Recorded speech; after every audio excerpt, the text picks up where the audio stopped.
Que paso, amigos? This is Jaime and Fuego here. I am Two-Face at the horror show's coverage of Phoenix Comicon 2015. I have Mr. Van Jensen with me today. How's it going, man? Good. Thanks for hanging out. Most definitely. How's the con treated you thus far? It's a great show. I mean, the organizers are just super friendly and really go above and beyond, and the crowd's great. It's far from home for me, but it kind of gets to feel like home. Where's home? Atlanta, Georgia. Oh, wow, coolness. Have you covered Comic-Con here in Phoenix before then, I presume? Yeah, last year was my first year. We have seen exponential growth this year. They're expecting the largest crowds ever for us, which is pretty awesome. So we're going to have lots of attention for this book that caught my attention that I had actually seen. It's called Pinocchio, Vampire Slayer. So, I mean, we're combining two of my favorite things there. Pinocchio, Carlo Collodi's classic tale, which is one of my personal favorites, and then vampire hunting. How did you come up with this mishmash idea, man? So the artist actually, we'd been friends for years, and he just really randomly one day did a sketch of Pinocchio lying his nose shooting through a vampire.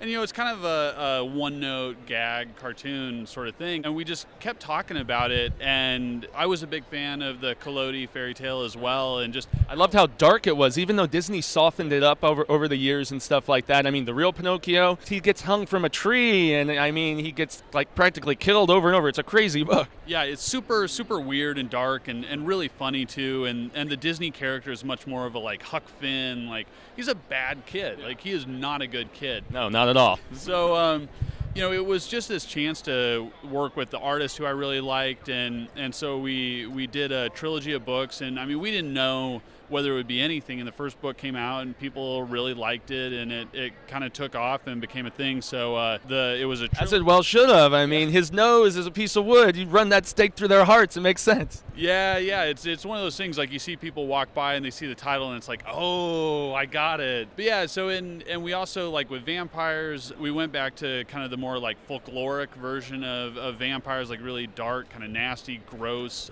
Instead of the defanged and declawed crap that Twilight's responsible for. Thanks, guys. Not. No, you know, glittering in the sun or whatever. But yeah, it's a big, fun book. People tend to really enjoy it. It was a lot of fun to work on. It was kind of the thing that got me started working in comics, got me in the door at DC Comics doing books like Green Lantern Corps and The Flash. So. Really? Awesome, man. Yeah. The scare factor, I've read the first portion of this book. Is it more on the humorous side, or is it, I mean, let the viewers know what to expect a little bit? You know, it's a book that is funny. Like, it's a big, fun, silly book. I mean, with a title like that, it's not going to take... You kind of know where it's going. Yeah, but at the same time, we really focused on kind of giving it a lot of heart, and I would say it's the horror films that I like and the horror stories I like are more kind of creepy, suspenseful things. So I think building tension instead of just like gore right in your face. Yeah, I've never been big on just, you know, like Splatterfest, whatever. Like, it's cool. It's not my thing.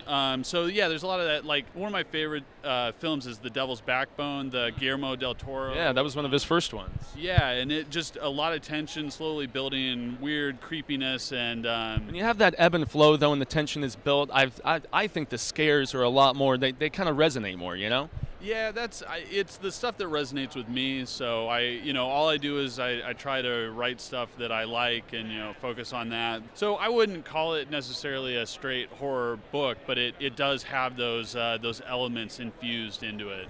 Very nice. Well, I bet it is not as scary as the Pinocchio with Jonathan Taylor Thomas from back in the day. Maybe not as bad as Pinocchio's Revenge. Did you ever see that where he was killing people? Yeah, those are not good films. Awful, in fact. So we need a good Pinocchio adaptation. I actually heard Guillermo del Toro was allegedly working on one at some point or recently, but he's got his hands in so many different cookie jars at this point. It's like... Yeah, you never know what he's going to come out with. There's always something he's working on. If he wanted to make a Pinocchio Vampire Slayer film, I would not say no. Is there any chatter about an adaptation beyond the print form?